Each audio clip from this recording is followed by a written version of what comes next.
Respected chairperson and other participants, a very good afternoon. I am Adnan Saeed, a research scholar in Huazhong University of Science and Technology, Wuhan, China. So I will be presenting my work, which is titled Distribution-Free Quasi-Recurrent Neural Networks for Short-Term Wind Speed Interval Prediction. So in my talk, I will be covering these topics. So starting with the introduction, as we all are familiar that fossil fuels have limited supplies and there is an extreme demand to search for clean and alternative source of energy. Wind energy has emerged as one such promising source over the last decade. However, it is highly intermittent and volatile, and therefore prior knowledge of wind speed in an area is extremely beneficial. So wind speed forecasting may help in maximizing the integration of wind energy into the power systems. And therefore, numerous techniques have been proposed in the literature to improve the deterministic or point forecast. However, despite of the improvements, uncertainty always exists in the prediction, and therefore an incorrect prediction can have large downsides, especially in critical tasks like scheduling operations and decision making, etc. So quantifying the uncertainty associated with each prediction may offer additional benefits to the decision makers. And one such way of communicating the uncertainty is to generate the prediction intervals within which the future forecast may be highly likely to lie. So this figure shows the concept of a prediction interval. So suppose this is the true value and this is the model prediction. So this is a point prediction. Instead of giving this prediction, we give a range, that is the upper bound and the lower bound within which the model is right. So this can give the decision maker and a value, a measure of the uncertainty with this point prediction. So the generally the point prediction method fall into two categories. For the first is the distribution based method, and other is the direct prediction methods. So the distribution based methods generally first generate a point prediction, and then assuming certain error distribution over the data, it generates the prediction intervals. Some famous techniques includes delta technique, Bayesian method, and bootstrapping. The second category is the direct PI generation method, which gives the prediction intervals as output of a time series model, which is generally trained by a prediction interval characteristic based loss function. So the main focus of this study is a direct PI generation method, which as I just said, that it consists of a time series model which could capture the hidden features of the wind series data, and then a PI generation technique which could frame the information gathered from this time series model into the form of a prediction interval. So this PI generation method is based on the characteristics of the PIs, which requires the prediction intervals to cover the maximum number of points, as well as to keep the prediction interval as narrow as possible. As we can see from this figure, that if this interval is narrow, that means we are more accurate in our prediction. So these two, keeping these two objectives in mind, so this lower upper bound estimation loss function has been found extremely beneficial and applied, and since it is easy to implement, it has been applied extensively in previous researches. However, there are some limitations in those studies, like these studies mainly utilize shallow machine learning models, which have limited capabilities in handling large amount of data, as well as they require tuning too many hyperparameters.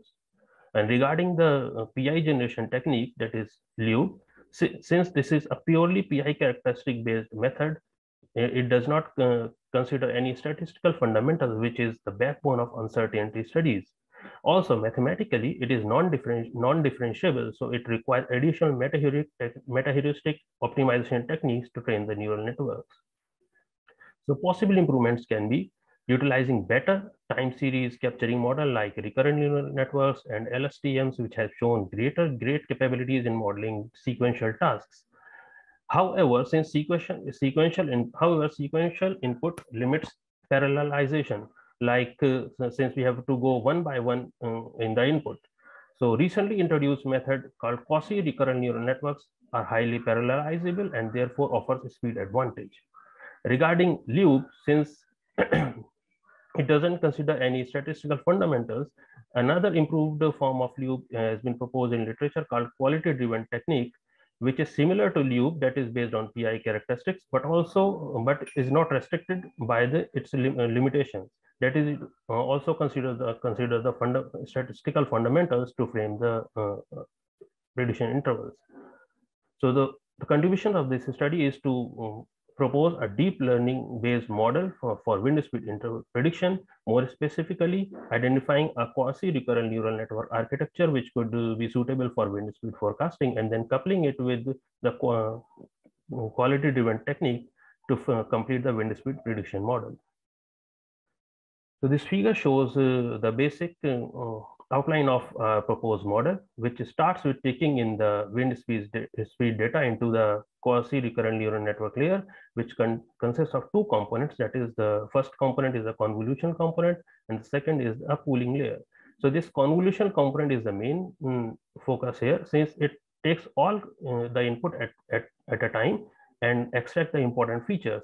And this pooling component gives the essence of the, you can say, the sequential mechanism. That is, it is like the recurrent neural networks, which gives the essence of sequential mechanisms. The information extracted from here is passed on to the fully connected layers, which is just act like a regression head to convert the output into to give us two bounds, that is the upper and lower bounds of the interval. These intervals are then optimized using this quality-driven loss function to give us the final optimized bounds. So the governing equations inside of the models is these are for the convolution component, and these are for the you can say the pooling layer. Here is the main aspect of this study is the quality-driven loss function. Since I already discussed that prediction interval should capture as many data points and should keep the interval width as narrow as possible. So to measure the coverage, we can say that the probability of the observed value to will lie within this lower and upper bound should be greater than 1 minus alpha for an interval of confidence alpha. So to count these number of the values lying inside the interval, a vector k is introduced, which measures the number of points lying inside the interval, and then adding on all those values gives the total number of points, and dividing it by the number of observations gives the prediction probability, coverage probability. And regarding the interval width, it can be simply obtained by subtracting the upper and lower bounds to give a prediction interval width, and averaging over the entire observation gives the mean prediction interval width. So the qualitative, so this interval width can be directly minimized to give the essence of the PI characteristics into this loss function. However, minimizing the interval width for those intervals which doesn't cover those intervals which do not cover the points is not advisable. So this is redefined for only those intervals which cover the observations. So moving on to the coverage probability, since we have covered the prediction interval, now moving on to the next aspect, that is the coverage probability.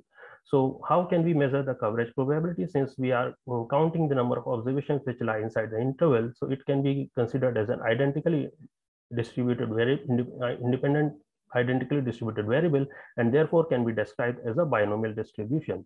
However, since binomial distribution contains factorial terms which are difficult to you can say computationally obtained computationally, so this can be reduced to a normal distribution, approximated to a normal distribution, which can be negated since since we are generally the optimization algorithms prefer to minimize the loss function, therefore we negate this expression to give us the final form of loss function in the form of mean coverage interval width and the probability prediction interval coverage probability. However, it was observed that this loss function is not smooth in capturing the the output. So another form is defined, that is this k is redefined as smooth in a smooth form, and all these terms are redefined using this soft k, and so which yields a final loss function as this.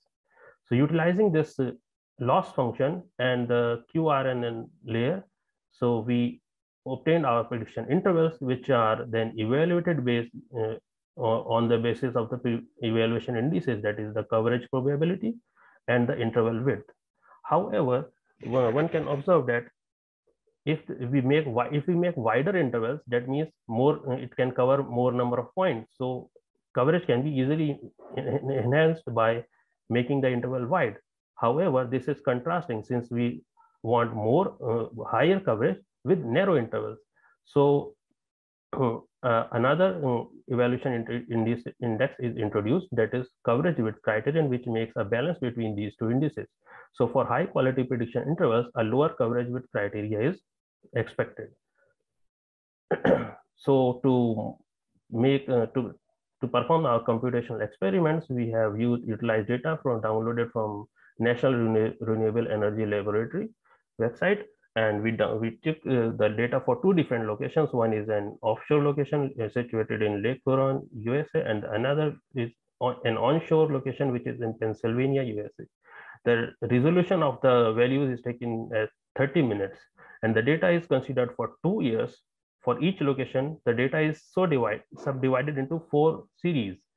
Like starting from January 2011 to December 2011, this constitutes our train data, and the next 3 months, that is January 2012 to March 2012, is considered as a test data.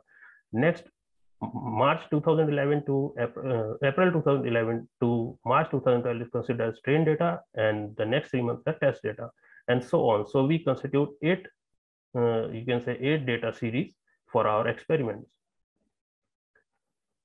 And to compare our model, we use traditional loop-based model and you can say the data distribution-based method like bootstrap, and some quantile regression method, which is extremely popular in statistical methods.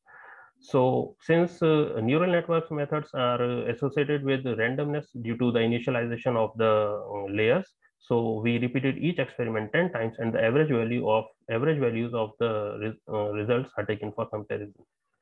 So this table presents our results. The main point is which is to highlight is that almost all the methods are able to cover the prediction probability above 90%, which we have set as the required standard. However, quantile regression fails to cover this 90% criteria, so therefore it loses the competition. So comparing the other three models, we have obtained the maximum coverage with the you can say the narrowest intervals, and therefore we have obtained the as shown in the bold values, the lowest coverage criterion, which signifies that our prediction model generates high quality prediction intervals. And to give an overall essence, we have averaged these values obtained for these 8 situations, and it can be easily seen that with a high coverage probability, we have the narrowest interval. As you can see that the interval is narrow in QR, but since it fails to cover the maximum, at least the desired number of portions, so it cannot be counted as a good model. So our model is the best performing model among these techniques. To give an essence of the prediction interval generated by the different models, we have plotted the prediction intervals around the true values, that is the gray color lines, and the colored bars, the colored intervals are the prediction intervals generated by the different models. As we can see that the bootstrap is leaving some points and very wide intervals. Liu-Beinen gives some narrow intervals, but the best qualities can be obtained from our model. So the main conclusion is that although Liu-Beinen has the highest probability, but since highest coverage, but counting only on the coverage, it cannot be declared as a winner, since once the model attains a 90% criteria of coverage probability, the interval width gains much significance. And since our model covers the basic required criteria of coverage and also produce the narrowest intervals, so it can be deemed as a winner. And in terms of coverage with criterion, an overall improvement of 26% over this the second best performing Liu-Beinen model is highly remarkable. However, one thing to note is that the time required to training the model in R is slightly higher, that is 155 seconds compared to the Lube ANN.